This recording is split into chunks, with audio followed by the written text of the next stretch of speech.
खरं तर मला वाटतं अख्ख्या महाराष्ट्रातील पहिली महायुती ही आज खेड शहरात झालेली आहे आणि आपल्या महायुतीचे सगळे उमेदवार रिंगणात उतरलेले आहेत। आपण विकास करत असताना आज रामदासभाईंच्या माध्यमातून, योगेश दादांच्या माध्यमातून आपलं एकच प्रयत्न आणि एकच नारा आहे की विकास। आणि जो खेड शहरातला विकास नव्हता झाला किंवा कुठल्याही कारणावश राहिलेला, पण खास करून तुम्ही बघाल की रस्त्यांची जी परिस्थिती आहे, आता गेले 5 महिने पाऊस असल्यामुळे आणि प्रशासकीय असल्यामुळे बरेच मुद्दे आहेत जे राहिलेत, पण सर्वात आधी खेड शहरातला पाण्याचा विषय जो आहे त्याच्यावर दादांनी स्वतः लक्ष घालून, रामदासभाईंनी लक्ष घालून 110 कोटी निधी हा पाण्यासाठी आलेला आहे। आणि लवकरात लवकर जे नळपाणी योजना गेले 35 वर्ष झाले जुन्या पाईपलाईन आहेत ते सगळ्या चेंज करून ते नवीन होणार आहे। म्हणून रस्ते खराब काय आहे, कारण का दादांचं एक काम असतं की दादा एकदम प्रॅक्टिकली आणि विचार करून काम करतात। एरवी कसं असतं, रस्ता बनवतात मग खोदायला घेतात, दादा असं करत नाही। आधी सगळे नळपाणी योजना, सगळ्या पाईपलाईन चेंज होणार आणि मग त्याच्यावरती सरसकट छान रस्ते होतील। तर मला वाटतं हा तर एक मुद्दा आहे। याच्यासोबत महिलांसाठी, खास करून महिलांसाठी दादांचं स्वप्न आहे की बरेच महिला असतात शहरी भागात जरी राहतात, त्यांच्यासाठी विक्रीसाठी केंद्र नाहीये। योगेश दादांचं स्वप्न आहे की आपल्या महिलांनी बचत गट मार्फत महिलांनी कुठलाही सामान बनवलं त्याच्या विक्रीसाठी दादा एक केंद्र उपलब्ध करून देणार आहे।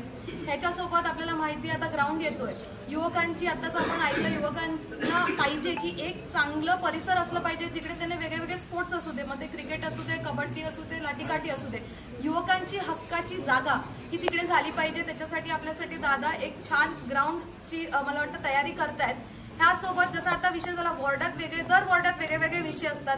आता या वॉर्डातला आपला स्वरूपनगरचा विषय झाला, जसं आपल्याला एक छान नाना नानी पार्कचा कॉन्सेप्ट, म्हणजे जिकडे आपले वयोवृद्ध सगळे चालू शकतात, सगळे योगाचे क्लास घेऊ शकतात आणि ह्याच्यासोबत जिम करू शकतात। तसे वेगळे मुद्दे आहेत, दर वॉर्डाचे मुद्दे वेगळे आहेत, पण शेवटी आम्हाला सगळ्यांना आपल्या अख्ख्या बॉडीला एकत्र येऊन विकास करायचा आहे आणि जे नागरिकांना पाहिजे त्या टाईपचा विकास हा होणार आहे।